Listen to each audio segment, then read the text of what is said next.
This is what IELTS taught me about personal development. You've probably heard that your career is in your hands. This is true. This also applies to your personal development.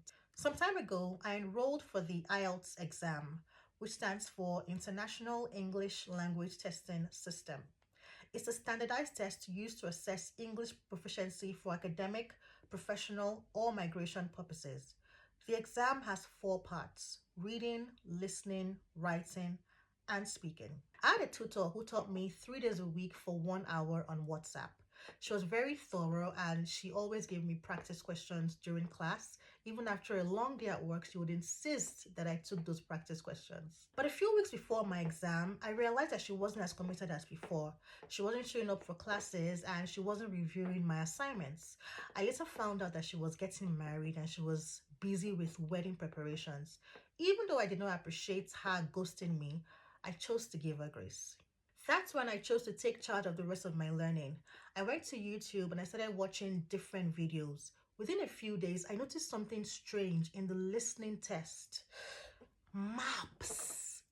This was a question type that my tutor had never taught me, and I had a few days to my exam. In that short time, it was very difficult to understand it because it's not that straightforward.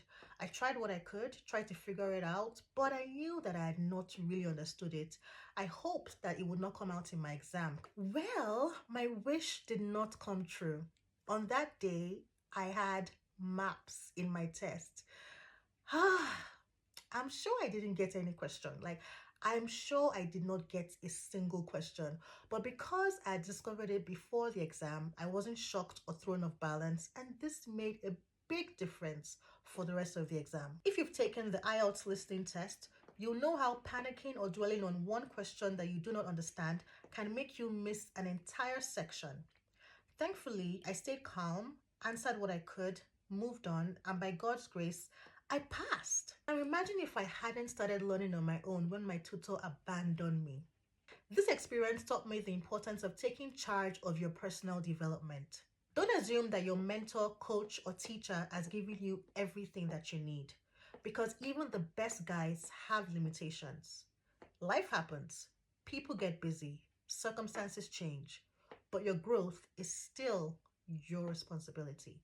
So whether you're being taught thoroughly, inconsistently, or not at all, make some time out to learn on your own. Reinforce the lessons, explore beyond what you were given, and fill in the gaps. That's how you avoid being caught off guard and gain the skills and confidence that you truly need. All the best.